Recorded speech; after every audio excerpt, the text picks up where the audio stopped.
എന്താ വർഗീസേ? മോളെ കൊണ്ടുപോകാൻ വന്നതാ. ജയിൽ പുള്ളികളുള്ള വീട്ടിൽ നിർത്താൻ പറ്റിയില്ലല്ലോ. ഇവിടെയും കിണറുള്ളതല്ലേ. ഒന്നാമത് കിണർ അയാളുടെ ഒരു വീക്ക്നെസ്സാ. എനിക്കിനി ഇവള് മാത്രമേ ഉള്ളൂ. മോളെ കാണാനാണെങ്കിൽ കണ്ടിച്ച് പോ വർഗീസേ. മോളെ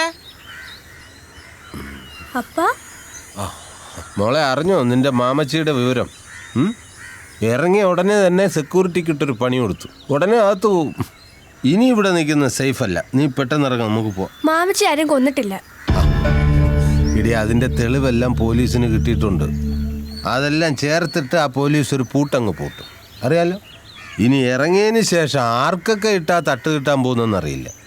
തൽക്കാലം നമുക്ക് രക്ഷപ്പെടാം. നീ ഉള്ള സാധനം കൂടെ എടുത്തോണ്ട് ഇറങ്ങിക്കും. ഞാൻ എങ്ങോട്ടും ഇല്ല. അപ്പന് വിശക്കുന്നില്ലേ? വല്ലതും വേണമെങ്കിൽ അകത്തൊന്നും മിണ്ടാതിരി, ഞാൻ എന്തേലും ഉണ്ടാക്കി തരാം.